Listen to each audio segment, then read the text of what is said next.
Good afternoon, good evening. Welcome back to the Inspiring Leadership Book Club. I am your host, Andrew Cohn, and this month we are talking about a really interesting, provocative, and I think very practical leadership book by Fred Kaufman called The Meaning Revolution, Leading with the Power of Purpose. Fred, when he wrote this book, was the VP of Leadership Development at LinkedIn, then went on to a similar position at Google, where I believe he may still be now. He also teaches at a university in, I believe, Ecuador. I came across his work some years ago when he was a co-founder and leader of a consulting firm called Axialent, and I worked with that firm for several years. Really enjoyed their work, and this book is a follow-up to, I would consider a follow-up to Fred's book published about 10 years ago called Conscious Business, an excellent book about leadership and personal growth, I might add. And this book takes it even farther. There's some mention of some of the conscious business ideas and principles, which I'll allude to in this conversation. And then he even gets a little bit more philosophical with this, talking about the importance of meaning and purpose in leadership and in organizations, and really in the business world, in order to keep us engaged and productive and really locked in and doing our best work. So what I would say is first, this, bear with me one second here. This book, this is my copy of the book, The Meaning Revolution, Leading with the Power of Purpose. I think I've had this probably bought this in about 2019, perhaps 2018. But if you look at Amazon now or other booksellers, you might see the book looks like this, The Meaning Revolution, The Power of Transcendent Leadership. And I think that's quite interesting, that perhaps in a different printing or something, or a different edition, that subtitle has changed, because Fred talks about transcendent leadership as a new type of leadership, transcending the purely material to engage people through meaning. And so let's talk about what this is, what this means, why it matters a bit. And as I said, there's some good questions, good thought-provoking material here. I encourage you to look at this. Let me know if you have any questions about it, or need some discussion questions to use. That's the business that I'm in and that we're in here. Would be glad to discuss it with you. I think there's lots of juicy material here, both in terms of, well, perhaps even more than two levels. The larger economic argument that says that people aren't motivated by money, they're motivated by meaning. So what can be done to engage people in this way? People are not molecules, which there's a story about that in the book. We are kind of conscious beings. We're going to give our labor, especially discretionary effort, voluntarily. And what's going to do that is some sense that I'm contributing to something larger than myself. One of the things that Fred talks about is a notion of certainly a noble purpose that a business can have, and how we can accomplish and achieve immortality projects so we can contribute to something that will outlive us. So as I said, a bit philosophical here, in addition to some useful leadership principles, a bit philosophical in some of this, which I think is really cool and practical, frankly, because it invites some really useful discussion about leadership and about how we can all do our best work. So, Reid Hoffman, founder and former chairman of LinkedIn, wrote this: "Benevolence, service, and love are the ultimate sources of economic value. If you treat your employees as resources to optimize, you will never ascend from manager to leader. To make that leap, you must recognize your employees as conscious beings who can transcend their limited existence through noble immortality projects." Whoa, this is big language. From Reid. I actually heard Reid interview Fred Kaufman a few times about some of the content of this book. Fred thinks very highly, Reid thinks very highly of Fred. They make a good match. And let's get into some of the content here. There's a lot to talk about, right? But just I wanted to set the tone with that we're talking about some big ideas here. So the book is divided into 10 different chapters. And those chapters are really in 3 sections. I'm referring to the book for some of these headings. The first section is, well, chapter 1 is an excellent introduction and is called Your Job is Not Your Job. We'll talk about that in a minute. Then chapter 2, chapter 3, chapter 4, and 5 are the challenges that any leader has to face that Fred refers to as unsolvable. There is disengagement, there is disorganization, is what chapter 3 is about. Chapter 4, disinformation, and chapter 5, disillusion. And we'll talk about each of these. And then in the next section, he refers to soft, quote unquote, soft people-centered solutions to the hard organizational problems of disengagement, disorganization, disinformation, and disillusion. And those solutions, those people-centered solutions, are motivation, how to motivate people with purpose, principles, and people. So how to motivate through purpose, principles, and people. Culture, defining, demonstrating, demanding, and delegating so as to create and sustain a very positive, effective, impactful culture. What he calls responsibility, which is a concept that he outlined in Conscious Business some years ago. To be part of the solution, you have to be part of the problem. So a key leadership concept and solution to these unsolvable problems he referred to earlier is this notion of being 100% responsible for everything that happens to us. And we'll talk about that in a little bit, because I think it's a core concept. And the author absolutely keeps coming back to it as critical to effective leadership.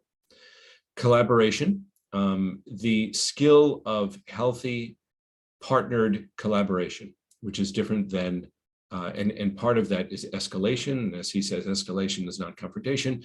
And finally, integrity and the need for leadership integrity and what that means exactly. Now, there's a third part of this book that is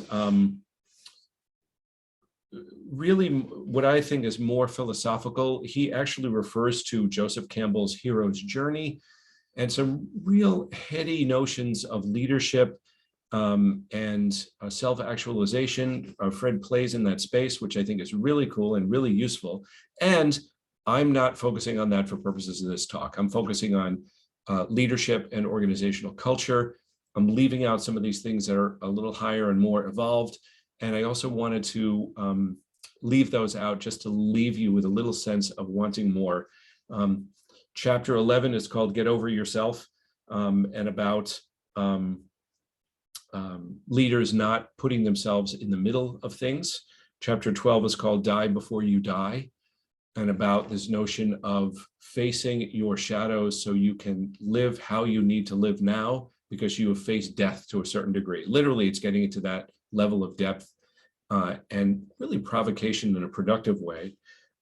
Chapter 13 is called Be a Hero, and it's about the hero's journey. Chapter 14 is called Superconscious Capitalism. And I'm going to leave that at that because I want to focus on the first 10 chapters for purposes of this talk. There's a lot to work with here.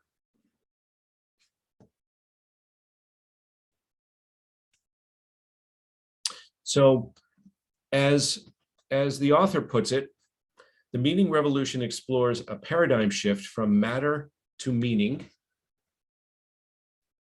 Stop this for a moment. A paradigm shift from matter to meaning, from compensation, command, and control to purpose, principle, and people, and from management to leadership. From management to leadership. So as I mentioned, chapter 1 is an overview of the book, and he tells a lengthy story about a workshop that he did, etc.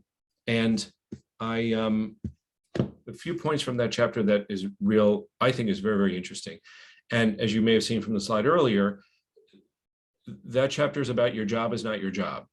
And what he means by that is your job is to help the company win, to help the organization succeed, not to help sell more widgets, reduce cost, increase yield on some raw material.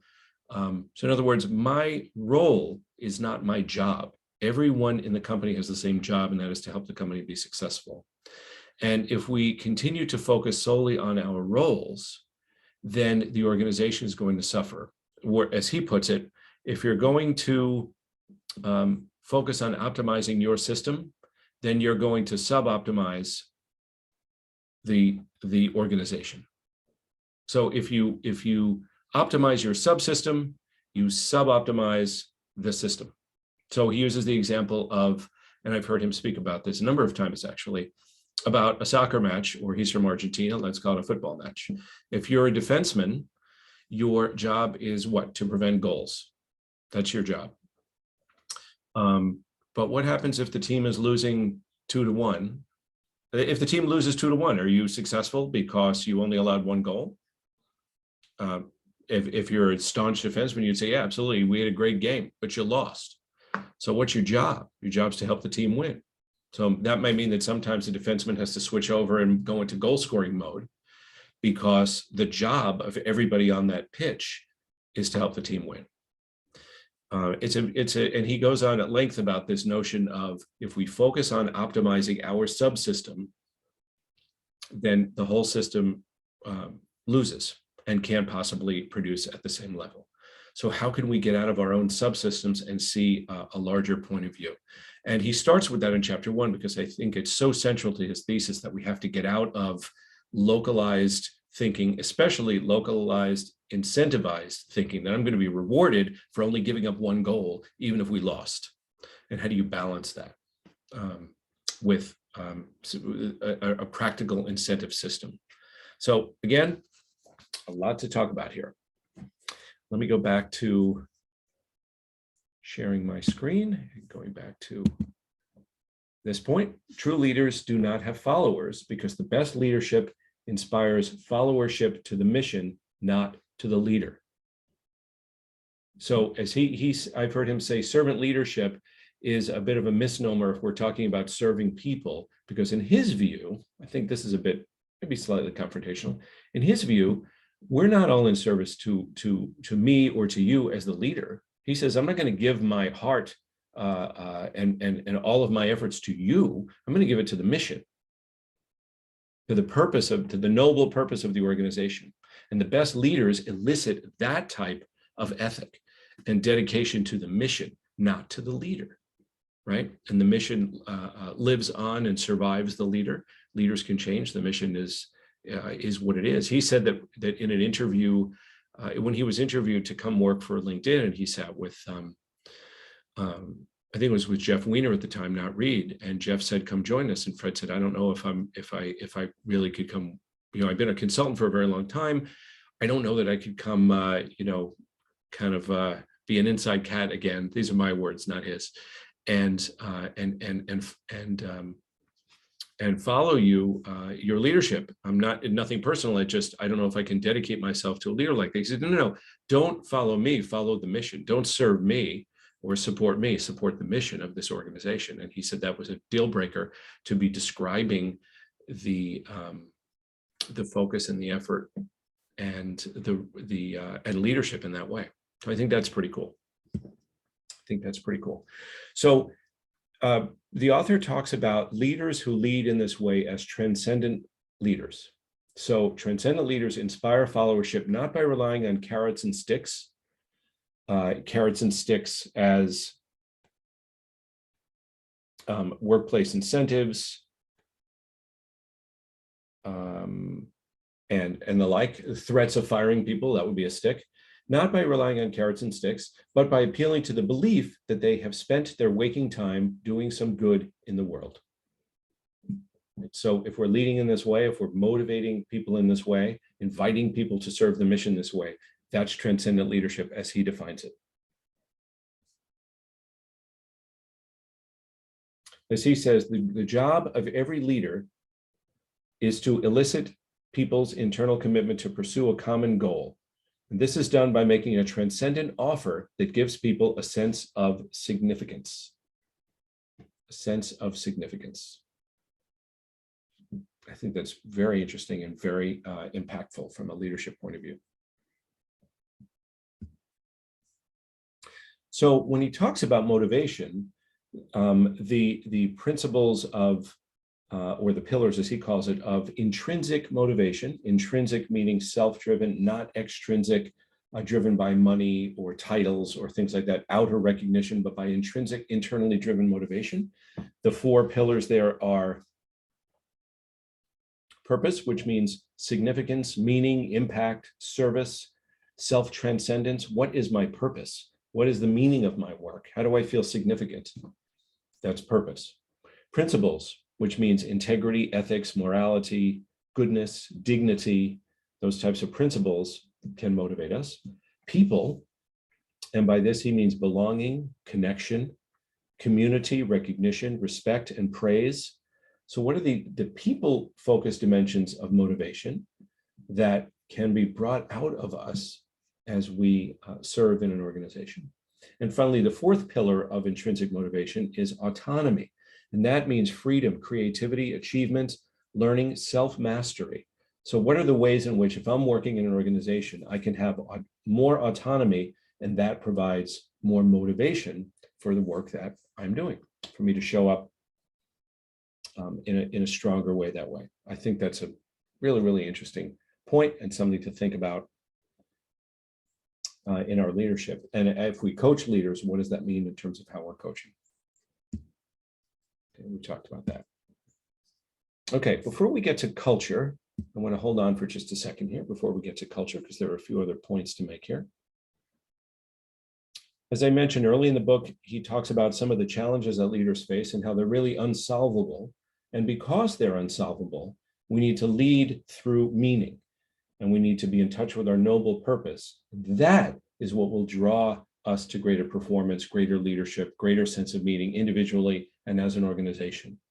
Because, as he points out, disengagement is a huge problem in organizations. He said some organizations practice what he calls scientism, which is the profoundly unscientific attempt to transfer the methodology of physical sciences to the study of human action. In other words, we treat people like molecules. We heat them a certain way and apply heat. We handle them in a certain way, and we expect that people are going to behave like unconscious, tangible objects and the like. So we take a scientific approach to leadership. Obviously, that's the opposite of something like emotional intelligence, where we're treating people as people. But he says very often, especially in certain types of organizations, this approach is taken that will just treat people in a certain objective, will just motivate them with money. That's perfectly fine. That's sufficient. Research shows that that is not really effective. Doesn't work. And there's a number of different ways he describes how people are disengaged, and the tragedy of disengagement, as he calls it. Also, disorganization, and this notion of disorganization, meaning this tension between incentives that pits the organization against itself. At the beginning of the book, he talks about the customer service representative at Comcast some years ago who refused to let a subscriber cancel her subscription. And the subscriber recorded the phone call. It went viral. It did a lot of damage to Comcast's reputation. The customer service person was doing his job of keeping the customer, although he did it to such an extreme extent. He was relentless in keeping this customer. It was obnoxious, and it backfired royally against the organization. So in an effort to meet my key performance indicator of retain customers, when I get that phone call from somebody who wants to cancel, I'm pushing and pushing and pushing to such a degree that it's detrimental to the organization and comes back to hurt the reputation of the organization. I've been privy to some of those conversations myself as a customer, thinking, well, if I ever was gonna, and vice versa, there's times when a customer service person has handled things so well, and you know that they are incentivized by keeping customers and by, right, that's what they're measured by, and yet they let me go in a kind way and said, if this service isn't working for you, then that's perfectly fine. We hope to see you again sometime down the road. Much better for the whole organization. So the disorganization, as he says, to win, everybody must play for the team, not just be focused on my specific role as a defenseman, for example. So chapter 3 talks about that disorganization. Chapter 4, another example of an unsolvable challenge for leaders is what he calls disinformation, meaning that people have different information and make different inferences from that information. And that's partly because they only see a portion of what's happening. That's just a function of division of labor and responsibility. If I'm in sales, I don't know what's happening in service or supply or whatever in IT. And so I'll make a decision that's really limited by my point of view. And a leader in any function like that can't possibly have a landscape view, a zoom out balcony view of the whole organization. And that hurts decision making. Of course it does. And that is essentially unsolvable. We can only do our best with that. We have to surrender to the fact that we only have so much information. And he also describes disillusion. So the expression that I like very much here is, hell hath no fury like a follower disillusioned, right? So as he says, leaders who want to inspire their companies through vision and values, right? So if you want to engage people and you want to talk about our vision, and you want to talk about our values, you better mean it. Because as he says, leaders who do that make a double or nothing bet. If they succeed, people will fully engage and the organization will soar. But if they fail, people will actively disengage and the organization will sink. So that's the example of the leader who says, oh, we're committed to fairness and we take care of our people or whatever. But if you don't back it up, you're worse off than if you never made that public statement and held yourself out as an example in the first place, right? So hence, as he talks about the critical importance of integrity in leadership, if we're going to extend ourselves and say, this is what we value, then we better mean it. We better mean it. Okay, so let's talk a little bit about culture, because culture is the place. Oh, actually, I want to come back to one other piece here. I refer to this notion of eliciting people's internal commitment to pursue a common goal. And the way we do that, very importantly, is, the author says, is through identifying what he calls a noble purpose. He didn't invent this concept, but this notion of a noble purpose. And as he says, deep down, every company has a noble purpose. It just needs to find it. And here's how. How would you describe to a 7-year-old child what your company does in a way that he or she would be proud of you? How would you describe what your company does, what your work is, and also what the company does in a way that a child would be proud of you? That's your noble purpose. And this is a great exercise to focus people on noble purpose, to talk about really, what are we doing here? And especially in this great resignation time, or whatever this new economy might be called, retention is very tough. People are leaving jobs. Good talent is perhaps harder than ever to find, certainly harder than ever to keep. How do we engage people through something larger? And how do we talk about what our organizations do in a way that a 7-year-old, in a way, how would I say that to my son when he was young, in a way that he would be proud? That's our noble purpose. And the way we can operationalize that on a day-to-day basis is through culture. So let's talk a bit about, see what the author says about culture. Culture acts as an emotional force field that aligns organizational members. And it does so without requiring financial incentives based on individual performance indicators. Interesting, right? Culture doesn't get people to align to something through money. Money doesn't drive culture, or at least not money alone. Money doesn't drive culture. This is because peers observe one another's environmental conditions, talent, and effort much more accurately than any manager. Cultural norms enforced through the threat of social sanctions, such as embarrassment, exclusion, and isolation, are much more effective than financial incentives to align an organization. So it's interesting, this language, the threat of social sanctions. In other words, the approval or disapproval of a peer, with a notion of, well, that's not how we do things around here, or you're letting the team down, or that was a wonderful, you did a great job even if we lost the customer, on the other hand. That's culture in action, and that's culture driving behavior, healthy behavior, values-driven behavior, much more so than a financial incentive could do.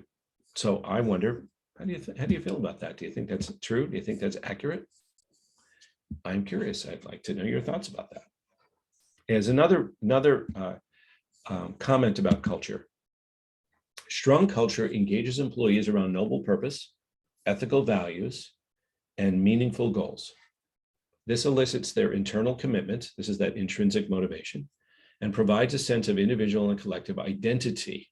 So the us, the we dimension here. And most important, it does this without depending on formal control systems or reducing the autonomy required for excellent performance in complex, ambiguous, and constantly changing situations, right? So a healthy culture empowers people by providing autonomy. And the top line here, that's the bottom, and the top line here talks about engaging around noble purpose, ethical values, and meaningful goals. So you got my attention, and I'm locked in to this, and I'm engaged in this organization because of the purpose, because of the values and the goals. Again, I'd ask you, do you agree? How realistic do you think this is? Is this pie in the sky? I've seen these conversations happen and facilitated some of these conversations. In my experience, absolutely this can happen. This does happen. I think it's a useful framework around which to engage people in conversations about culture. Although it may be aspirational and optimistic, maybe too optimistic for some organizations. The other thing that I've seen many times is that organizations can have very healthy subcultures. So one part of the organization is maybe very difficult, losing people, high attrition, poor leadership, et cetera. Whereas one could be operate very, very differently. So I encourage you to think about the cultures in your organizations, as particularly in your sub-organizations where you can develop a solid culture in the way that the author's talking about. And if the whole organization isn't on board with that, then they're not. But better to drive change through what I call the I'll have what she's having notion of how come everybody on that team seems to be engaged and happy? We don't have turnover issues. I mean, they don't have turnover issues the way we do, et cetera. They seem to be locked in. They seem to be getting higher engagement scores, et cetera. So subcultures are absolutely a thing to be honored. So the 4 pillars of an effective culture, just to talk about what does it mean? How do we break this down? High consensus, that means the degree to which members agree on values and norms. So the higher we agree on how we do things, the greater the extent to which we all sort of get how we do things, the more effective a culture will be. High intensity, and that means the strength with which members hold values and norms. How important is it to me? Right. So it's one thing to understand how we do things. We all understand how we do things. That's high consensus. But how important is it to me is high intensity.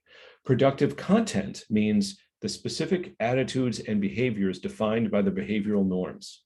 So it can be very clear what we're doing. It can be really important to me, but it can be something that's destructive. So let's be clear that all 3 of those things have to be present in order for the culture to be effective and sustaining and performing at a high level consistently. And the last one, high adaptability, this is where we get into the autonomy piece. The ease with which norms can change in the face of environmental challenges. So high adaptability helps organizations avoid the dangers of rigid performance, right? So kind of command and control says, you're going to do things this way. Well, what happens in certain circumstances where we need to be flexible? If we can't be flexible, if we don't have high adaptability, then our culture is not going to serve us. So here's a quote on that. An effective culture must promote the freedom and support necessary for people to challenge assumptions, take risks, learn, and grow. When people feel safe, they're much more likely to offer ideas, to question the status quo, seek feedback, to experiment, reflect on results, and discuss errors or unexpected outcomes openly. So what he's arguing is, if this isn't happening, your culture is not healthy. I think that this connects closely to the notion of psychological safety and Google's Project Aristotle, I don't think that the author was at Google at the time that research was done around psychological safety, but I know that he relies on it now in his role, because I believe he's still at Google. So when people feel safe, they're much likely to behave in these productive ways that will serve the whole organization. And this is where I think this concept is consistent with the theme of the book about, your job is not your role. Your job is to help the company win. And a healthy culture provides autonomy and flexibility, and as he called it, high adaptability. So question becomes, to what extent is that culture existent in your organization?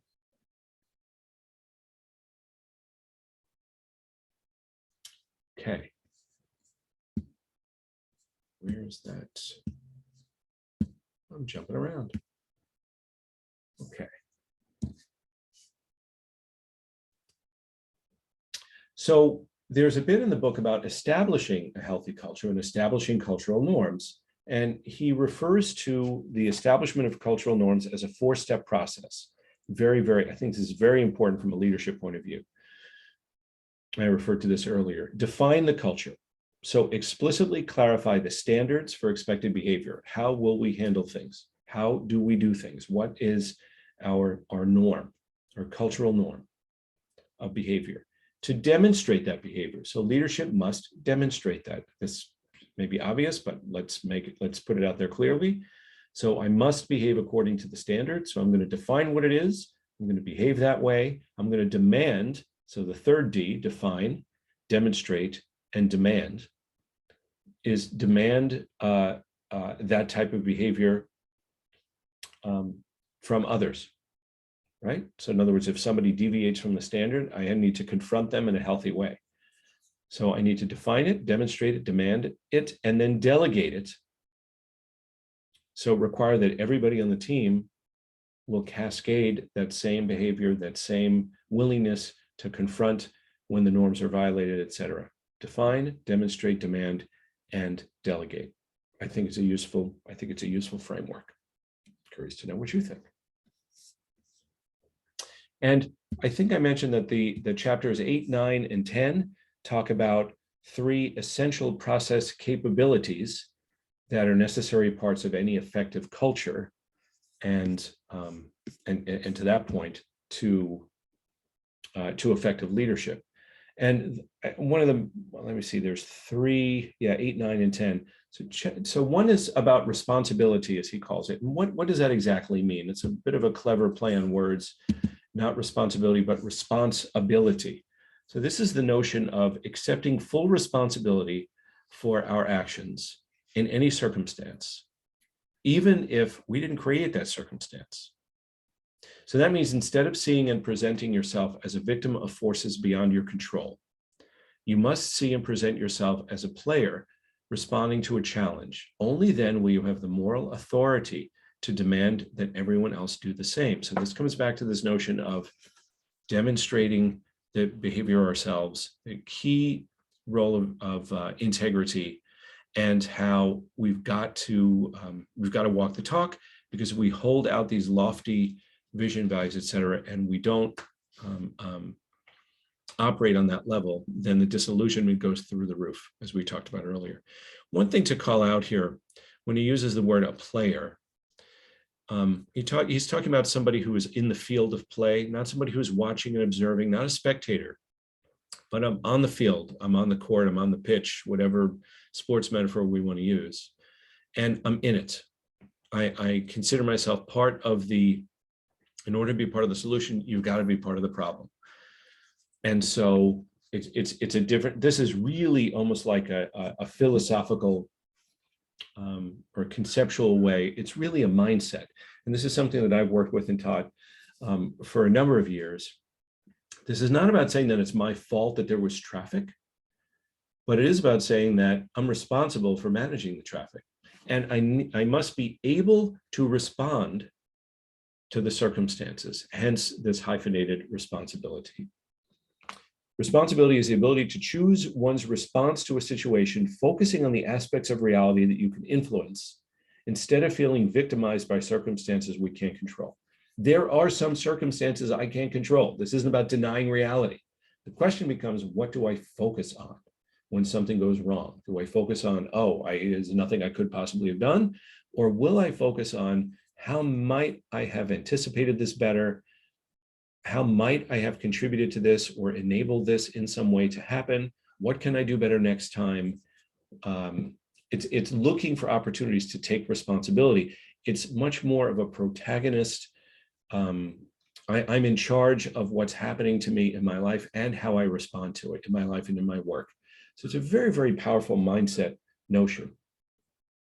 As he said, it's about being the main character in your own life. Instead of asking, why is this happening to me? We all do that from time to time. Why is this happening to me? Better to ask, what can I do when this happens? And as he says, it means you don't take anything personally. If it rains, it's not raining on you. It's just raining. So instead of blaming the rain, can you carry an umbrella? And there's some language in the book here that actually is, he brought over from his earlier conscious business book that talks about language, victim language versus player language, as he calls this word. Sometimes people prefer protagonist to player, but that's the notion. But very, very important for purposes of meaning and maintaining focus on that larger purpose that we get out of victim thinking.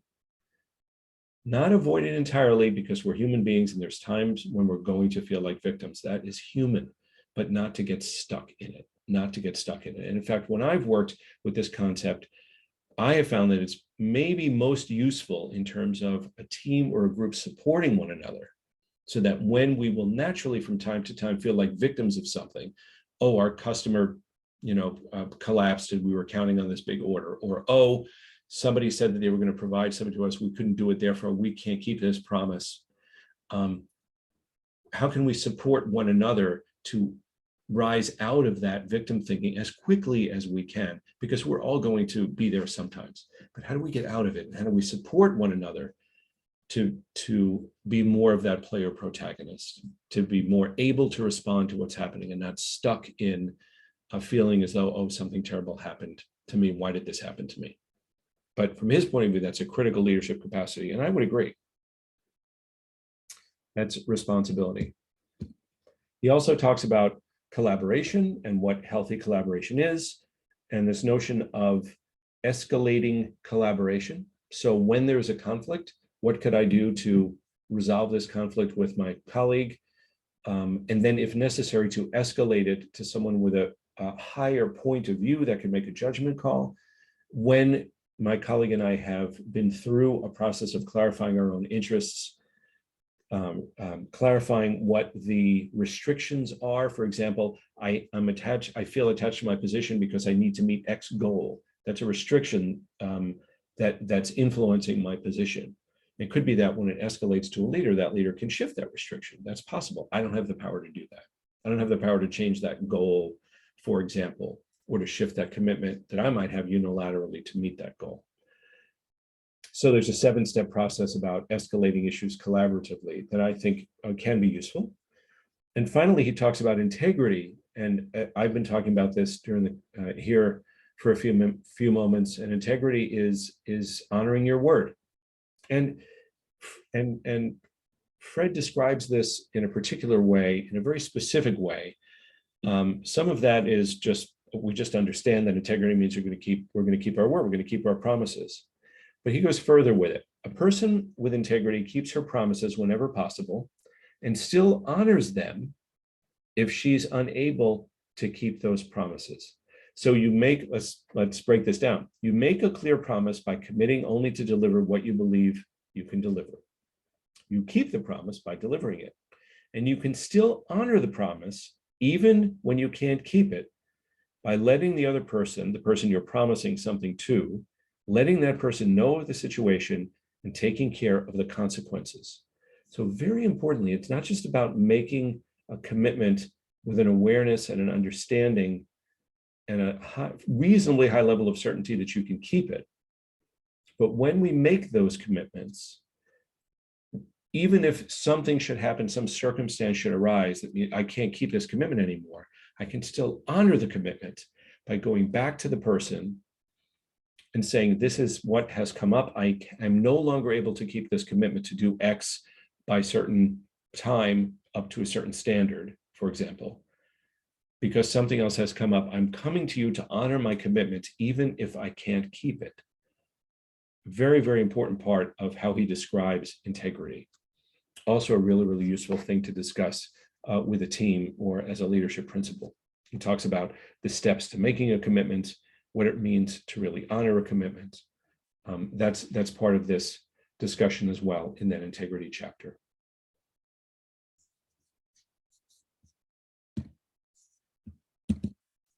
So a question that I would have for you as you look at this material or hear about these questions is, which themes are most relevant for you and your clients and your organizations and your stakeholders? What's most important? Is it about a noble purpose, identifying what may be our noble purpose? Is it about recognizing what our culture is and starting to be more purposeful about creating a culture deliberately and purposefully that's aligned with that noble purpose? Is it about these skills of leadership around being a player, as he calls it, responsible, being responsible that way, collaborating effectively, having high integrity? Is that what it is? Or is it more broadly, how can we recognize what our jobs are as distinct from what our specific roles are?